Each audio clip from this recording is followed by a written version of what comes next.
I had built my life like a fortress, methodical, calculated, and seemingly impenetrable. After 3 grueling tours in Afghanistan that tested every fiber of my being, I commanded respect in the private security consulting world. My company provided protection for high-profile clients across the country, drawing on the steel-gray eyes that had witnessed combat horrors, corporate espionage, and the darkest sides of human greed.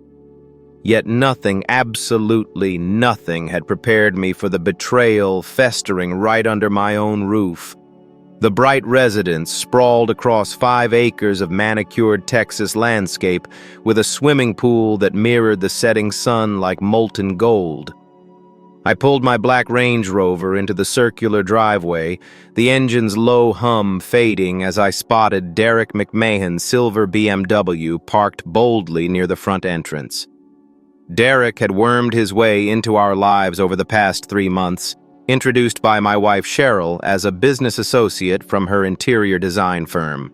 The scent of freshly cut grass mingled with the faint exhaust from his car, a subtle reminder that my home no longer felt entirely mine. "Dad," Emma called from the front steps, her voice steady and urgent, carrying the weight of an adult conversation we'd had too many times before. At 36, she was my adopted daughter taken in after her mother's tragic death in a car accident when she was just 8, and the one constant light in my world. She had built her own life as a freelance graphic designer, but her loyalty to me was unbreakable, forged through years of shared loss and quiet strength. I embraced her, catching the familiar hint of her citrus shampoo amid the evening breeze. "Derek's here again," she said matter-of-factly, her tone laced with the concern of someone who had seen too much. "He's been asking odd questions about you, your work, your finances. It doesn't sit right with me, Dad." My jaw tightened just enough to sharpen my old military instincts, the ones that had kept me alive in hellish sands. "What kind of questions? Like if you keep sensitive files at home, details on your client travels, stuff that feels too probing?" Emma stepped back, her green eyes filled with that protective fire I knew so well. "I don't trust him, Dad." Before I could dig deeper, Cheryl appeared in the doorway. At 50, she still turned heads with her auburn hair catching the porch light and her designer dress hugging the curves from her early modeling days.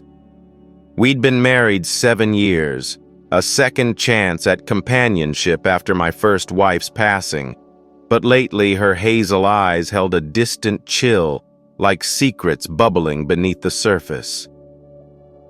"Marcus, honey, you're home early," Cheryl said, her smile forced, not quite reaching those eyes. "Derek and I were just wrapping up the Henderson project." Derek emerged behind her, his 6-foot frame filling the space. At 45, he had that polished ruggedness that screamed opportunist, his dark hair styled just so expensive, watch glinting as he shook my hand, a grip firm but lingering too long. "Marcus, good to see you," he said smoothly. "Cheryl's been sharing stories about your work. Private security sounds demanding, must take a toll after all those years serving."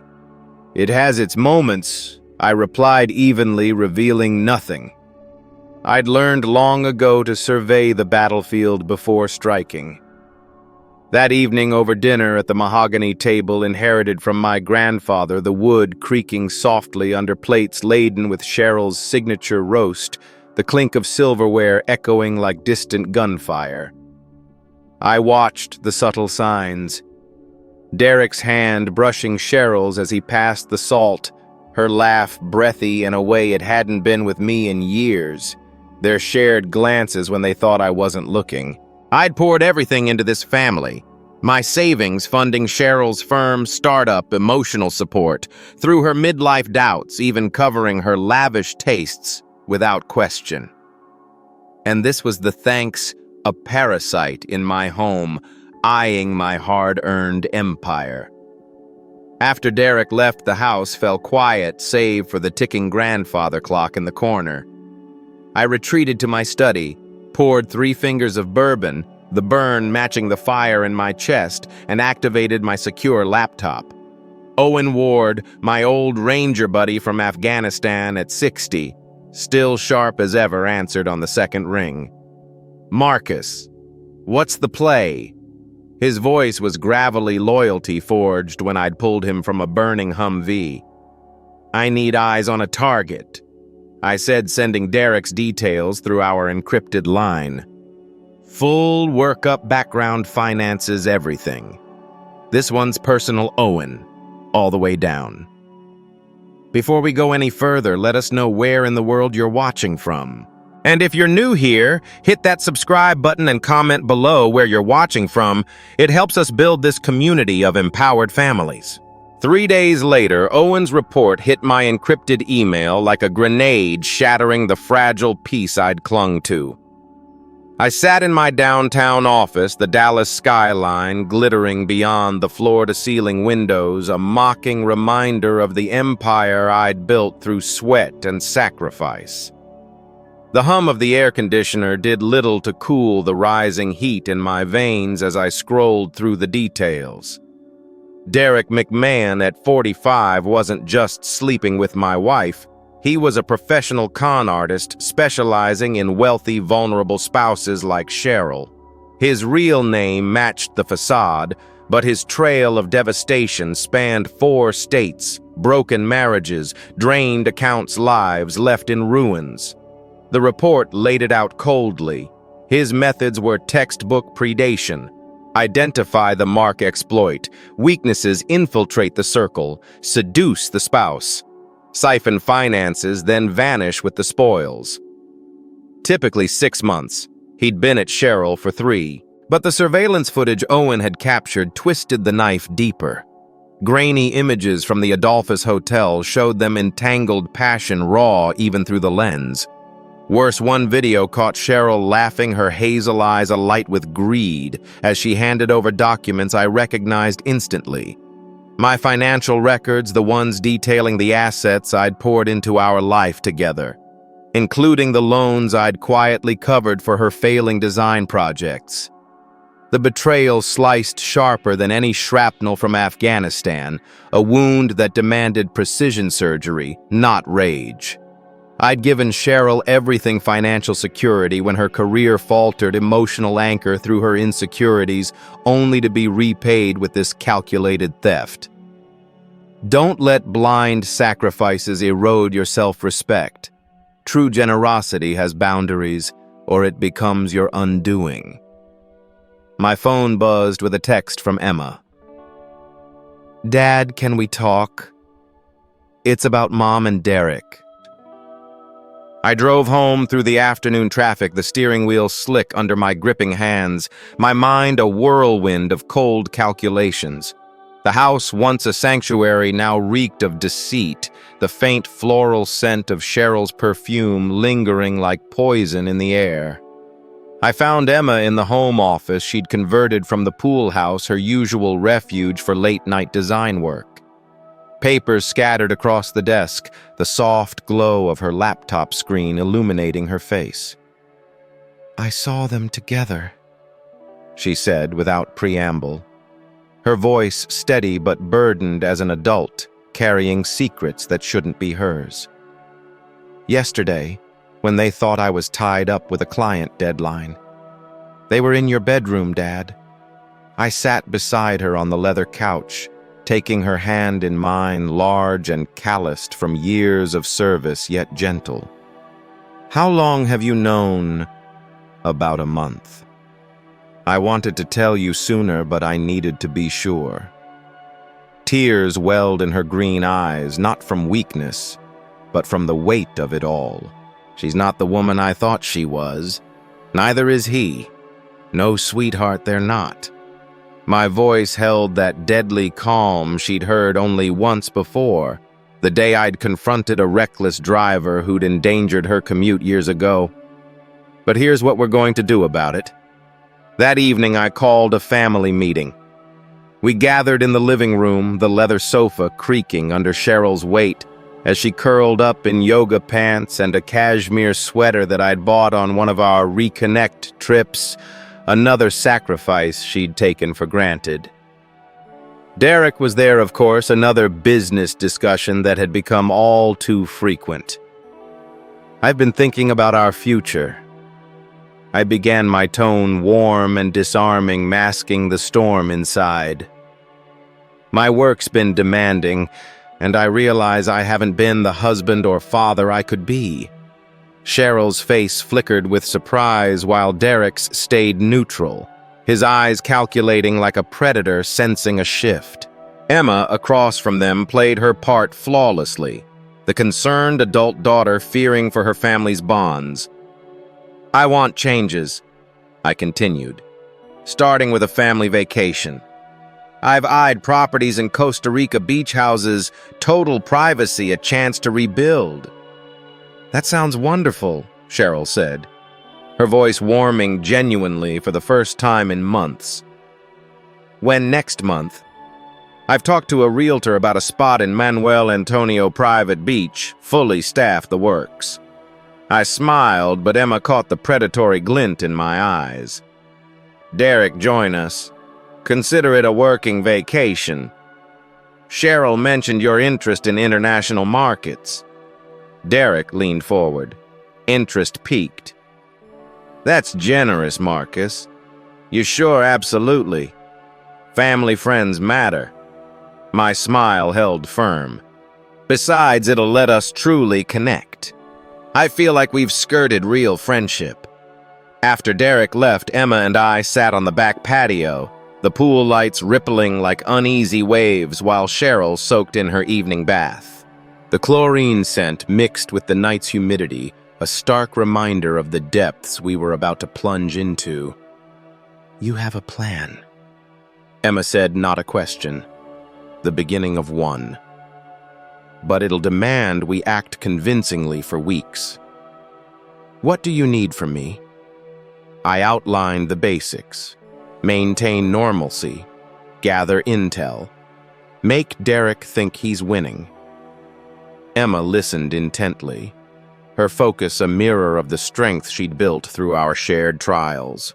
One more thing I added as we headed inside. After this, nothing's the same. Your bond with Cheryl ends for good. Are you ready? She stared at the pool, then met my gaze with heartbreaking resolve. She forfeited being family when she chose him over us. I'm with you, Dad. Whatever it takes. That night, lying awake beside my sleeping wife, I memorized her breathing, the soft rise and fall that now sounded like deception.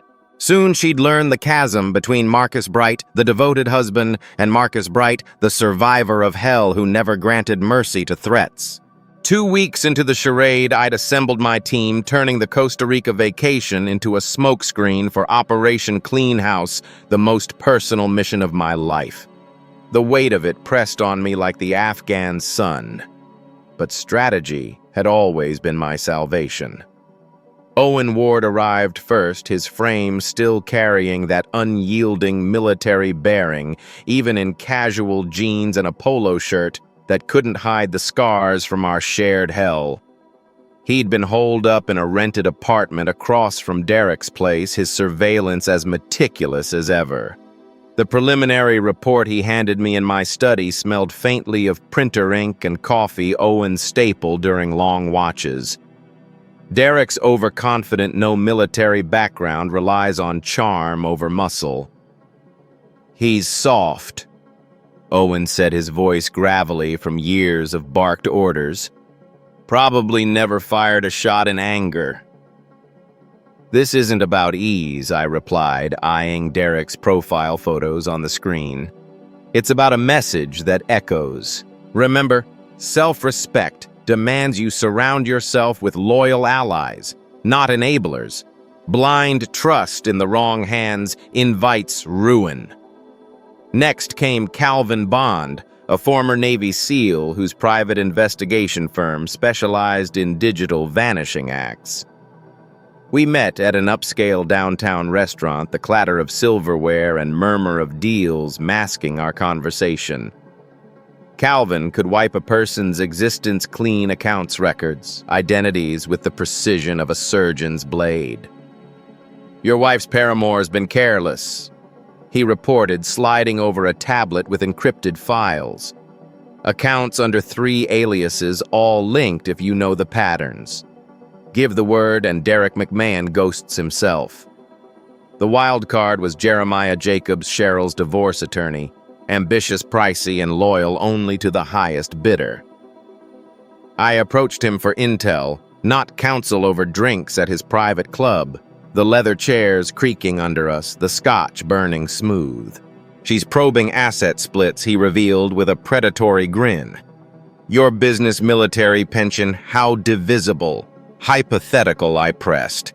"She booked a consult next week under an alias, but my secretary clocked her from society pages. For the right fee, I'll feed you her moves."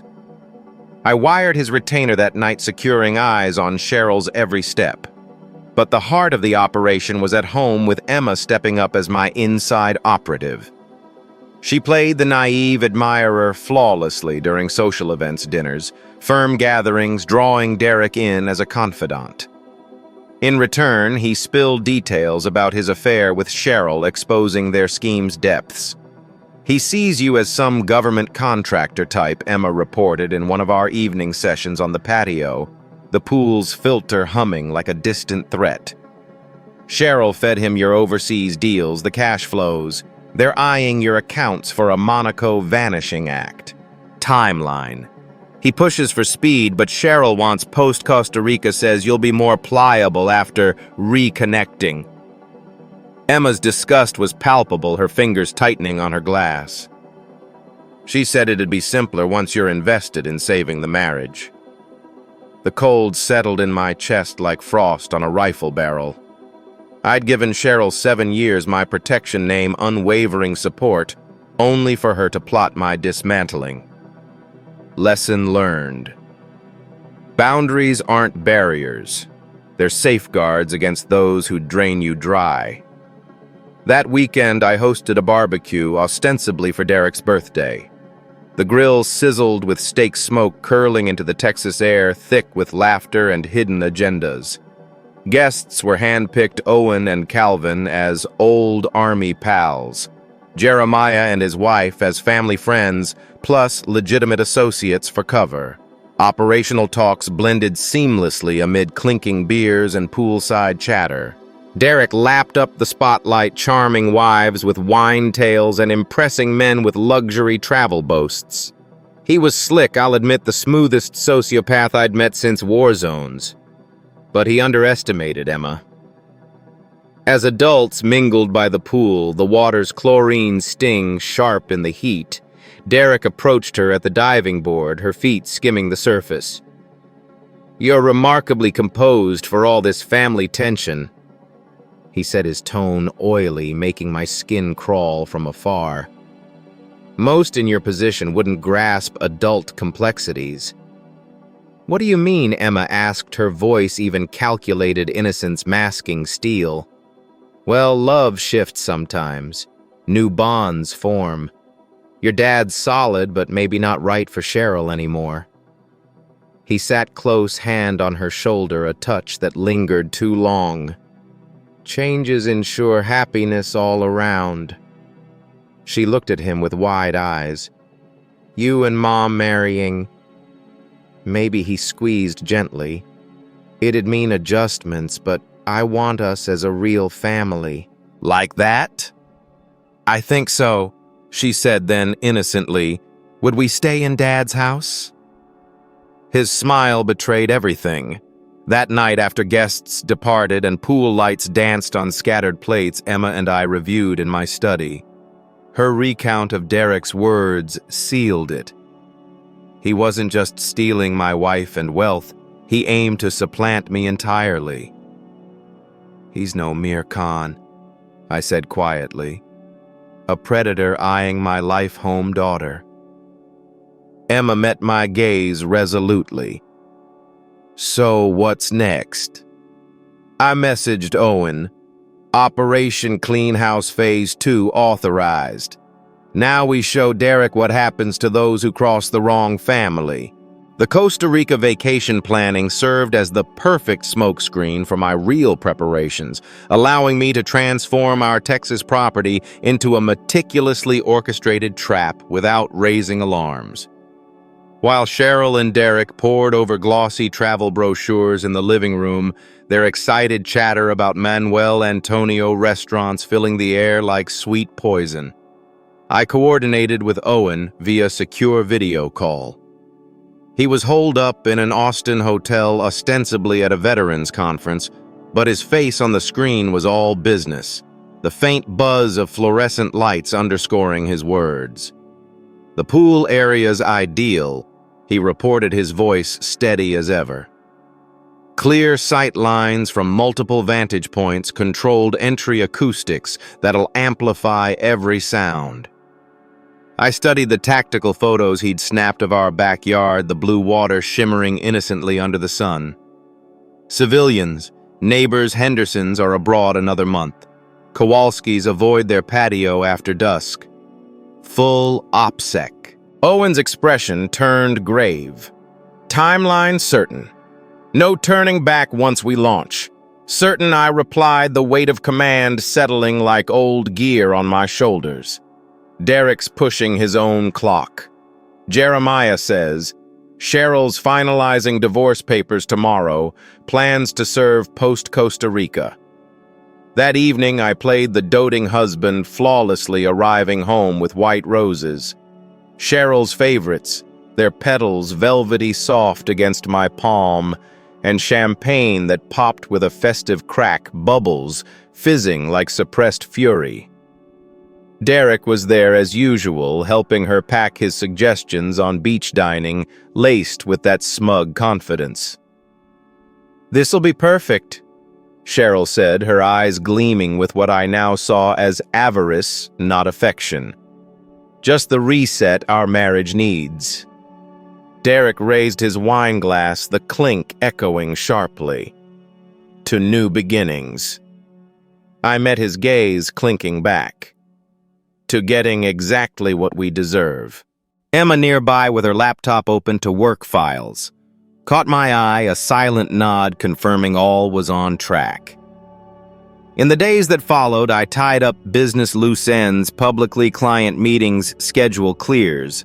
But my true focus was sharper. Calvin Bond rigged the house with surveillance gear, nearly invisible cameras humming to life in hidden corners, their lenses cold and unblinking. Military grade, he demonstrated on his laptop audio. Crystal clear, every whisper captured. When this ends, you'll have ironclad proof to back any move. Remember, self-respect means arming yourself with evidence. Unchecked generosity invites exploitation, turning protectors into prey. I made one final recruit, Tim Owen, an old Texas buddy running a small charter flight service. Over lunch downtown, the clatter of plates masking our talk, I laid it out. Flight plan to Costa Rica next Thursday, but flexible for reroutes, no questions.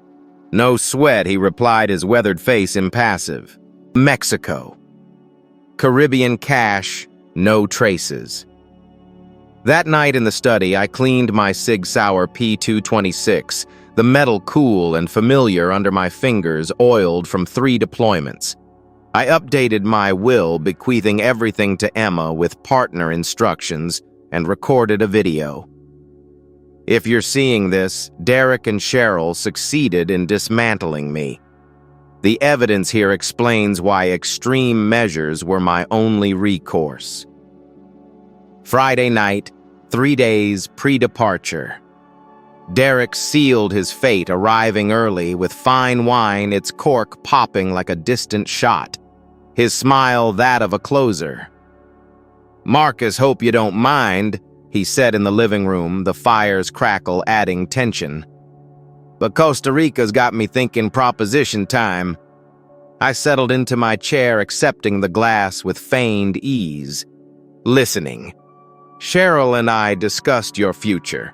You grind too hard, carry the weight. Derek's sympathy rang hollow. What if this trip sparks more step back? Enjoy life. Emma glanced up from her phone, curiosity masked. Meaning. Derek eyed Cheryl meaningfully. Costa Rica contacts investors craving your expertise. Set up shop there, liquidate here, paradise living. Sounds intriguing, I said warmly, but my business obligations beauty of it. Cheryl jumped in excitement, chilling my blood. Sell holdings, fresh start, no stress. I sipped thoughtfully, cataloging their tells, their plan to isolate me abroad, vulnerable without my network. Intriguing, I conceded. Mull it over weekend. Details in Costa Rica.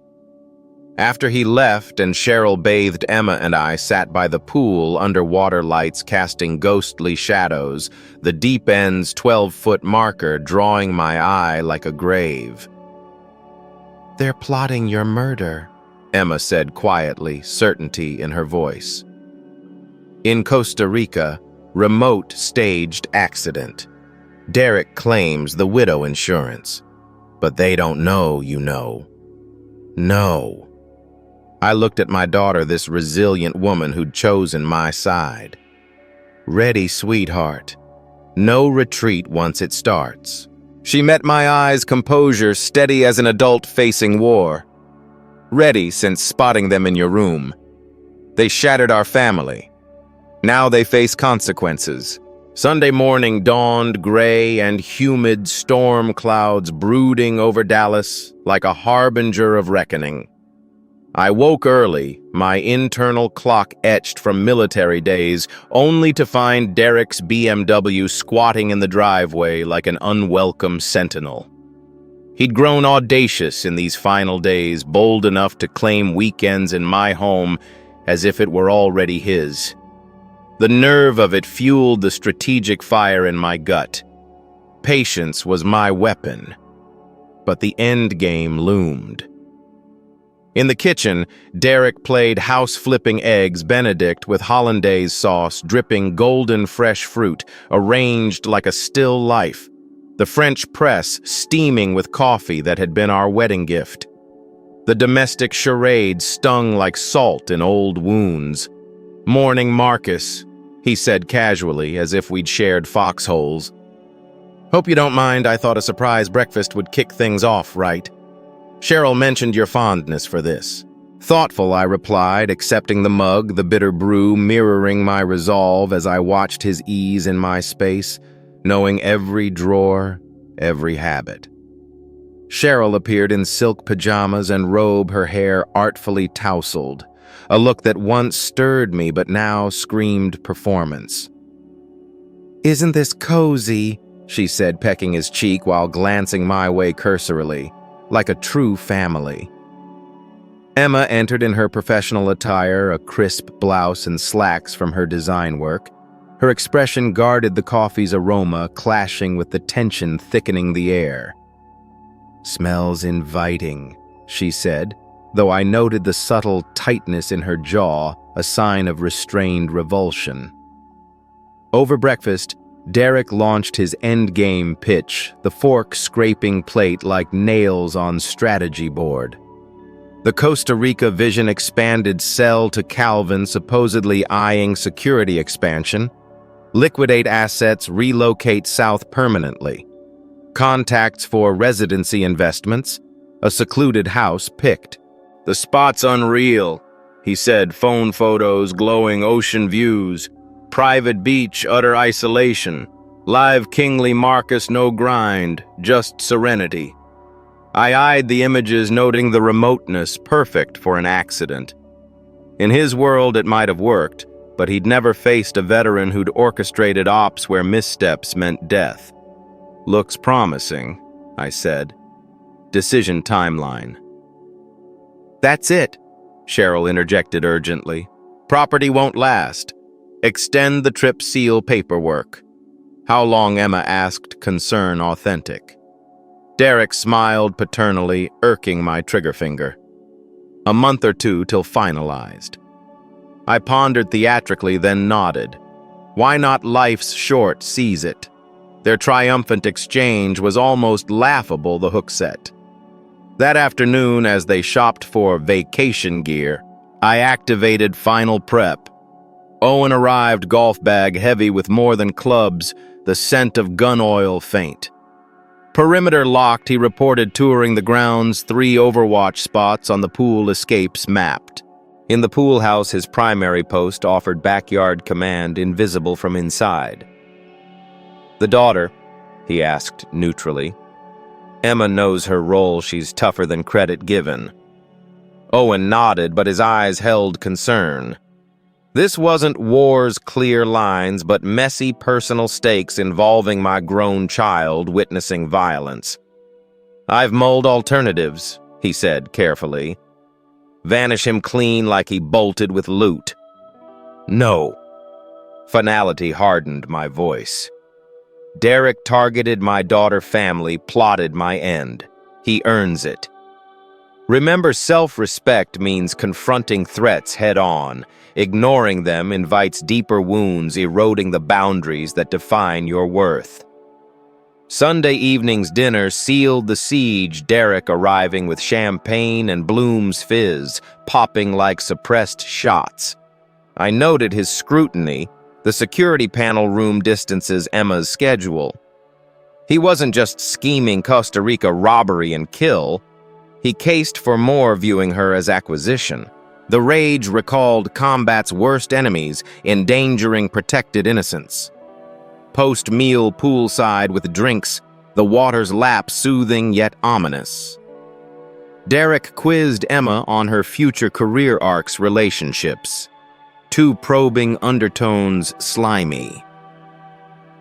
"You're thriving, Emma," he said warmly, falsely paternal.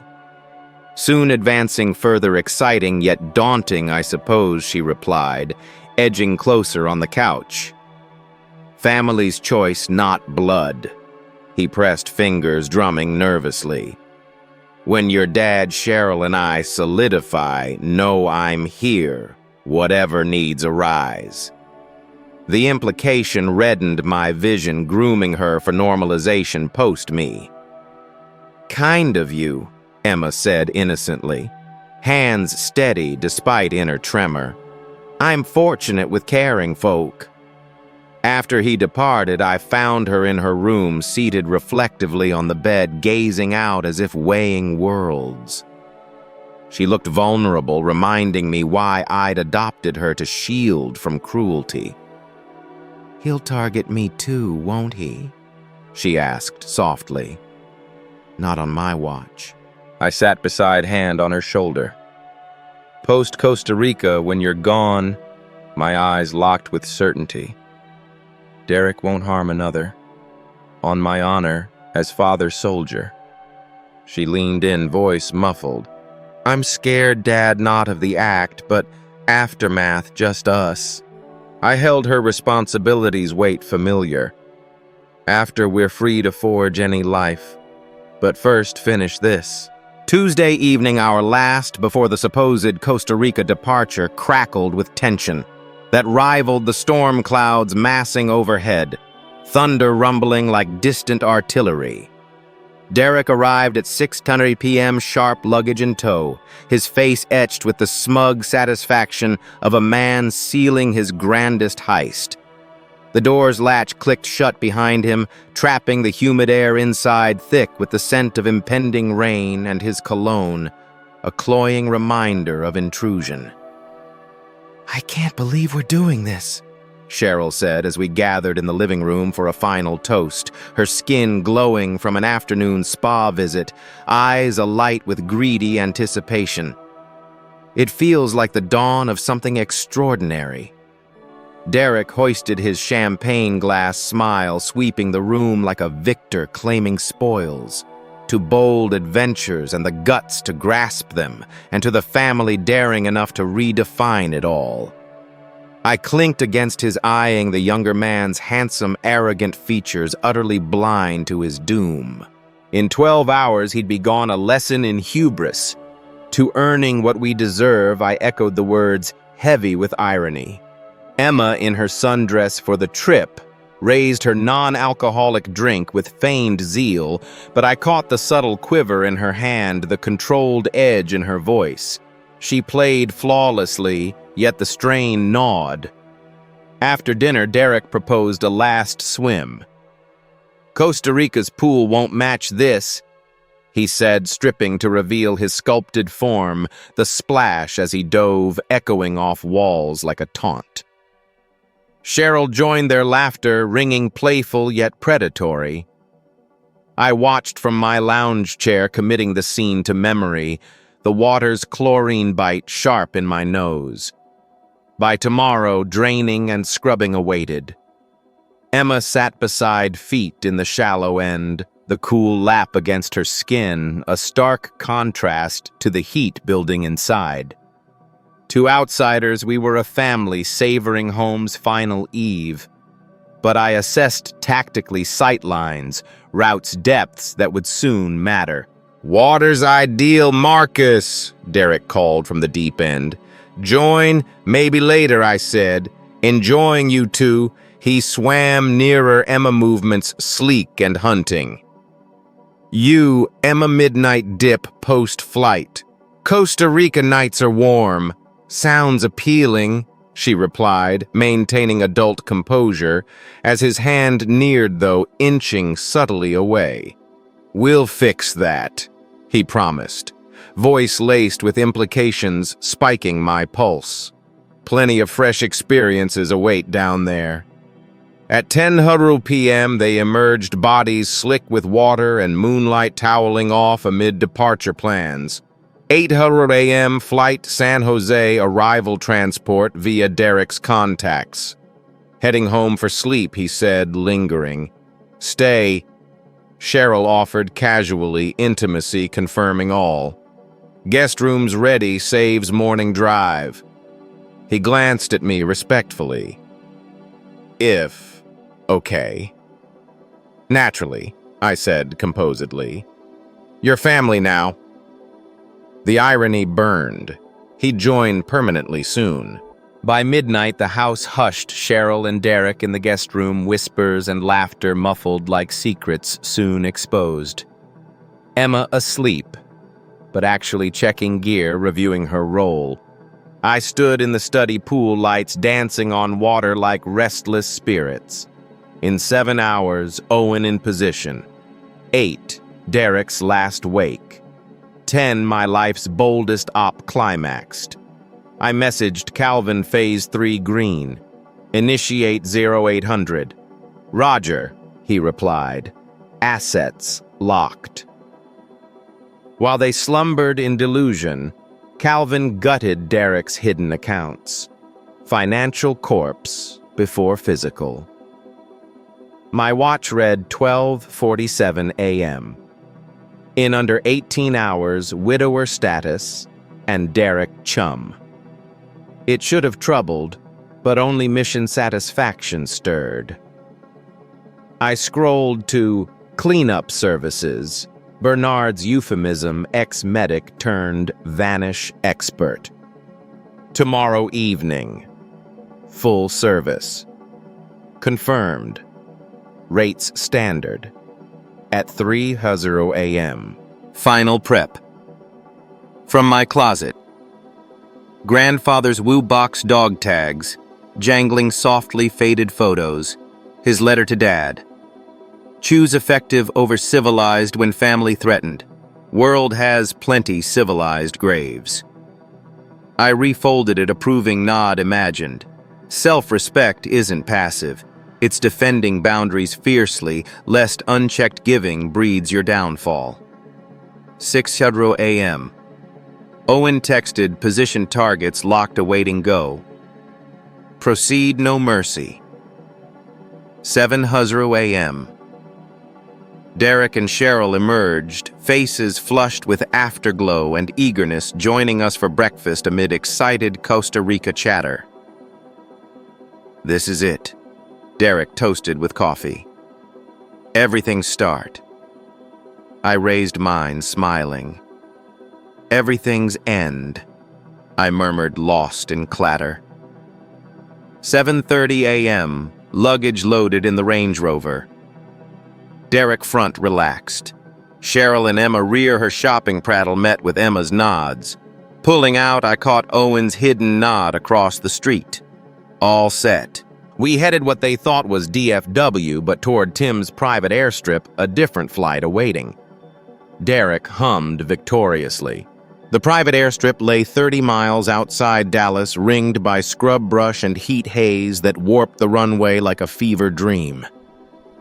As I eased through the gates, Derek's frown creased his brow at the sparse setup, the single hangar humming with distant engines' dust kicking up under tires. "This isn't DFW," he said, uncertainty creeping into his voice for the first time, the leather seat creaking as he shifted. "Private charter," I explained smoothly, the air conditioner's chill contrasting the sun's bake through the windows. "More efficient, no lines. Tim's service handles my business flights." Derek eased back, buying the lie. Cheryl beside him snapped selfies, oblivious. In the back, Emma sat rigid, hands clasped like awaiting orders. Tim emerged from the terminal, his face cracking a smile, the scent of aviation fuel sharp in the breeze. Marcus geared for Costa Rica. More than I replied, clasping his hand. "Flight plan tweaks." "Actually, yes," Tim said casually, eyes serious. "ATC call paperwork snag on international clearance. Quick stop home to fix. Hour tops." Derek's scowl deepened. What snag? Tim spun a yarn on customs docs and protocols authoritative after 30 years flying. Pure fabrication, but Derek lacked grounds to challenge. "Back to the house then, here?" Cheryl asked, irked by the hitch. "Precisely," I said. "Better safe with boarders." 20 minutes later, we pulled into the driveway, the house deceptively serene suburban facade hiding Owen in position. Calvin monitoring feeds Bernard's crew on standby 5 miles out. Frustrating, Derek muttered at the door, the keys click echoing Betrayal's lock. "We'll miss San Jose Connect." "Relax," I said. Command calm from old ops.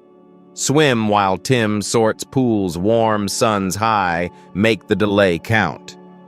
Derek brightened. "Not bad. Lemons to lemonade." 20 minutes on Poolside assembled Derek in pricey trunks, smug smile intact. Cheryl in a pricey bikini, Emma edging the water roll flawless. I emerged from the pool house with drinks beer for Derek, wine for Cheryl, iced tea for Emma and me. Careful distribution, the glasses cool and beaded.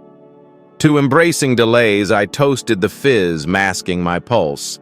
They sipped bantered travel dreams, sun-warming skin. Derek relaxed, floating deep end, regaling past Costa Rica jaunts and contacts for our new life. "Admit it," he said, buoyant. "Nice, maybe skip travel altogether." "Funny," I replied, edge sharpening as drugs hit his beer. "Been thinking likewise." He treaded water, confusion clouding as sedative slowed him. Meaning I stood from my chair. "I know you, Derek McMahon. Your cons record tri-state accounts. Families ruined, husbands robbed and cuckolded." His pallor grew, reactions dulled. He sought Cheryl, but she stared horrified. Marcus, what she shrilled, panic rising. "Betrayal," I said, deadly calm. "Wife plotting divorce, post-account drain. Boyfriend scheming my Costa Rica murder, then grooming my daughter." Emma rose, face cold contempt as an adult who'd seen enough. "You thought clever," she said, authority belying years. "But forgot I value my father over fearing you." Derek floundered toward the edge, sedative sapping, strength panic piercing the haze. Marcus, misunderstanding. "No." I cut in. My wife's lover held my daughter under in our pool.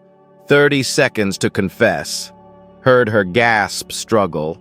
His eyes widened at the script his forced roll. Confess what I screamed, voice booming for hidden mics. He gaped, vocal cords faltering.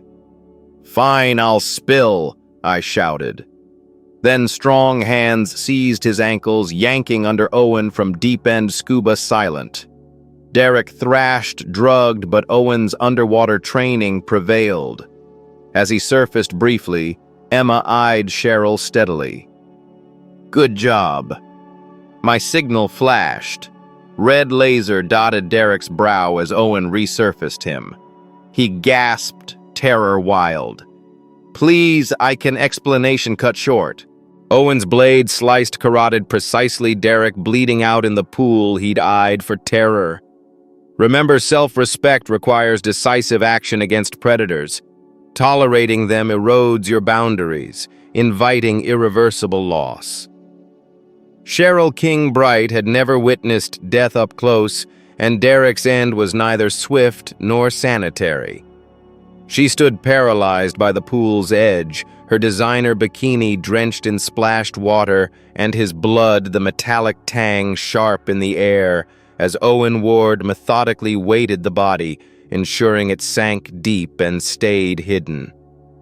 The water turned a sickly pink, rippling under the sun like a tainted memory.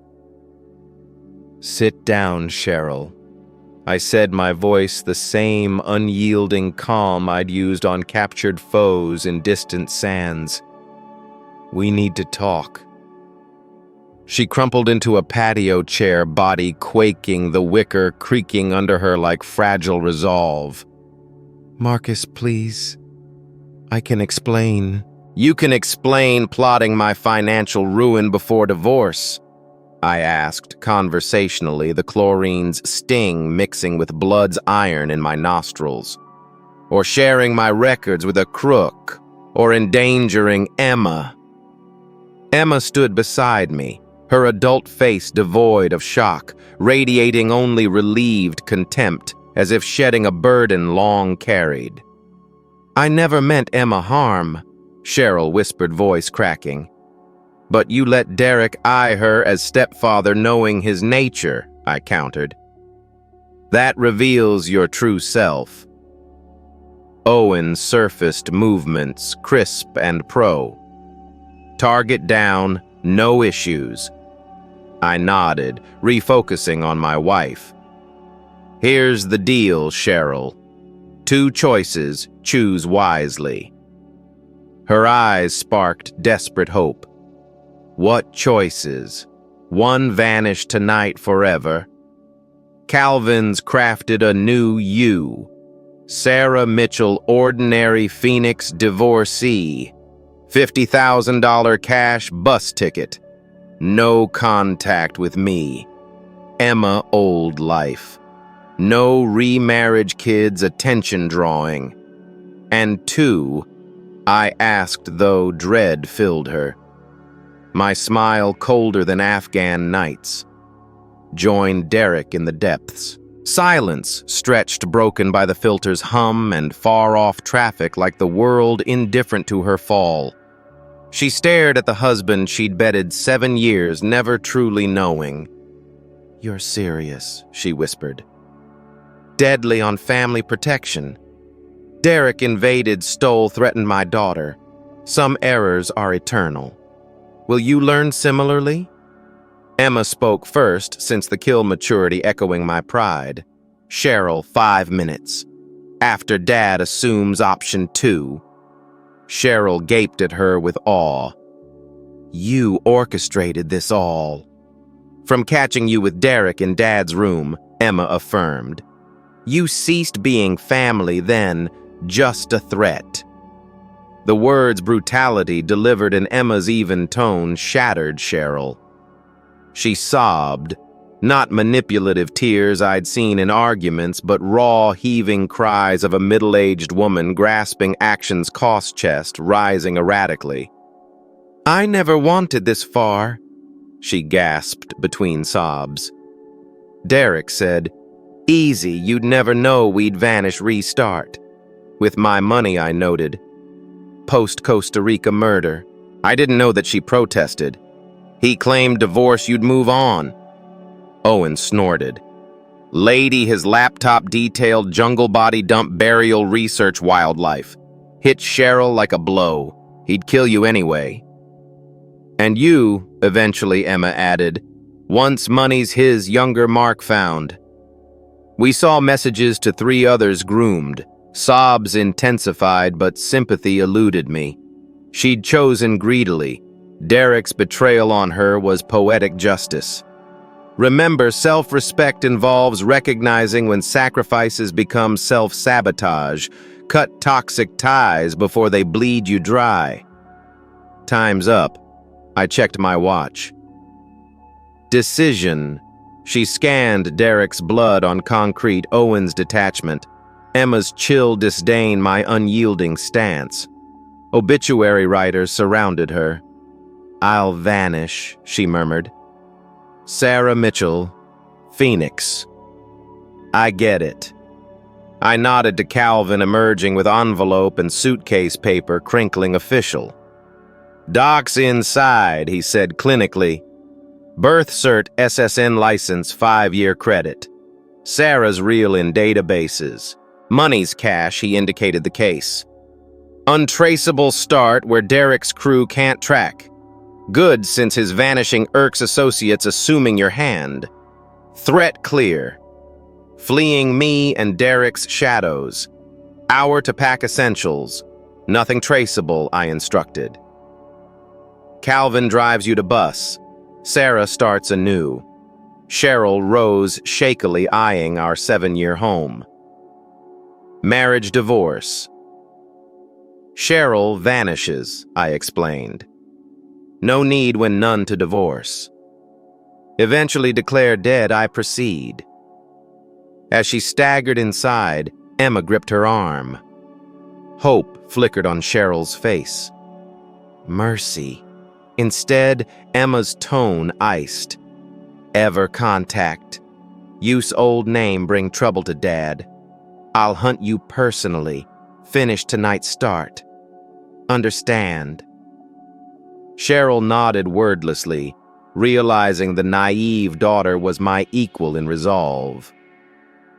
45 minutes later, Calvin's car faded down the drive, taillights winking into dusk. Emma and I stood poolside, the fading engine hum, marking Exile's seal. She'll return, Emma asked.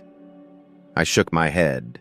Cheryl's cowardice rules. She'll embrace Sarah over death, eventually believe it. Owen initiated cleanup, draining the pool as Bernard's team prepped erasure. No trace Derek visited, let alone perished. What now? Emma queried, heading in. I arm-wrapped her shoulders, pride fierce for her stand. Back to real family, no deceit. Just us. And threats learned Derek's fate. At the threshold, she paused. Dad, proud you shielded us. Denied their win. I kissed her head, emotion rough. Proud of you too. The strongest I know. 6 months later, I stood in the kitchen of our new Montana home watching Emma practice her music through the floor-to-ceiling windows, overlooking a pristine mountain lake. The notes from her guitar floated softly, a hobby she'd rediscovered amid the quiet, her fingers strumming with a piece we'd both earned. We'd left Texas without fanfare, selling the Dallas house to a oblivious family, the pool filled with fresh concrete on my orders, sealing away ghosts forever. Some chapters demand permanent closure. The Montana spread was the antithesis of our old life, isolated, defensible, purchased in cash through Calvin's corporate shell. I'd officially retired as security consultant, selling the business for a nest egg that granted us anonymity and freedom. "Morning, Dad," Emma called as she stepped inside, cheeks rosy from the crisp air. Now she'd blossomed into a woman of quiet assurance, her freelance design career advancing with new clients and projects that fueled her independence. "Morning, sweetheart," I replied, pouring coffee into her mug emblazoned, "World's best daughter," a Father's Day token I cherished more than any medal. "Slept like the dead," she said, then chuckled at the phrasing. "Old habits." I smiled. Those first months post-Dallas words carried double edges, but time had softened the scars, though some shifts endured. Our morning ritual unfolded, shared breakfast, security protocol review talks of her career, strides, recent pitches impressing without bearing our past. Owen called last night, I mentioned over eggs. He's eyeing warm retirement. Deserved, she said. He'd lingered in Texas to confirm Derek's vanishing stayed cold. The tale spun as a con man fleeing debts, jilted women echoing theft claims. Authorities bought it another grifter gone south. Calvin's word, she asked. Sarah Mitchell hostesses in Tucson, quiet, no old ties. She's honored the deal. We avoided Cheryl's name now, agreeing she'd perished that Dallas night. Sarah was a stranger in her skin, claiming no hold on us. The doorbell chimed rare in our seclusion. Monitors showed FedEx driver familiar. Package for Emma Swiss return. Inside a manila envelope letter and bank slip from Jeremiah Jacobs Cheryl's ex-attorney. I read over her shoulder. Dear Miss Adams' Bright client. Cheryl King Bright declared dead post-disappearance. Intestate assets distributed per law. As stepchild entitled to effects and finances, $127,000 deposited below. Jewelry held for retrieval. Sincerely, Jeremiah. Emma eyed the slip, then me. She had hidden funds. More than suspected, I said, unsurprised by her secrecy. What now? It's yours fair and square. Career boost, perhaps. Or nest for next steps. She folded it. What if reversed?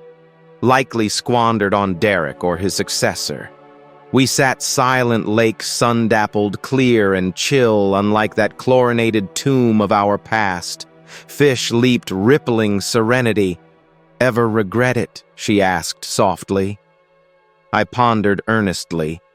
Derek's absence spared 3 women his schemes per Calvin's intercepts. Cheryl lived harmlessly, no longer enabling predators.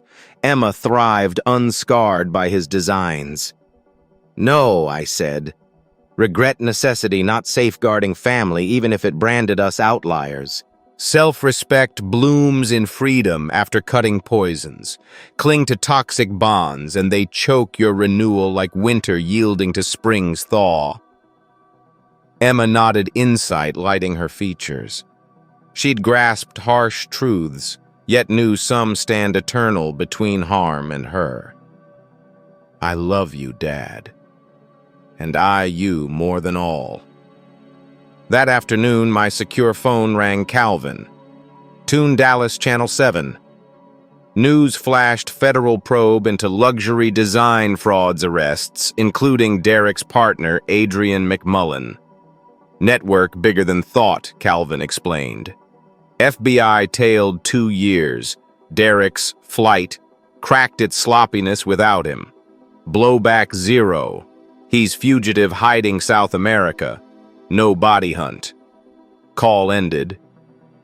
I found Emma mid-project review. Good news, she read me.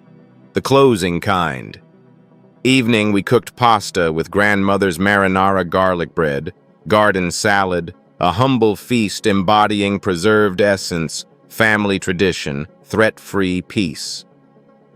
As we tidied, Emma paused window-side Lake Loons calling in dusk. Dad think we'll repeat I joined eyeing water where springs melt promised rebirth.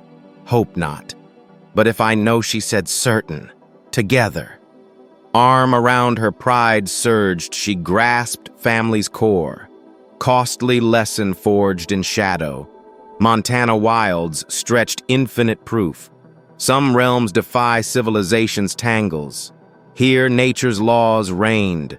Guard your love-crushed threats, unapologetic for survival's demands. As we stood in twilight, certain Marcus Bright and Emma Adams Bright would confront futures united, unyielding, merciless to family foes. The grandfather clock chimed 8, heralding another tranquil eve. Yet beneath lay steel truth. Some merit killing for others dying, and discerning is a father's grandest bequest. In the distance, a wolf howled across the lake, a haunting melody of beauty and ferocity, vowing predators eternally shield their pack, cost be damned. And there you have it. Another story comes to an end. What did you think? I'd love to hear your thoughts in the comments below. If this story resonated with you, hit subscribe now and comment where you're watching from. Your engagement keeps these tales of empowerment alive.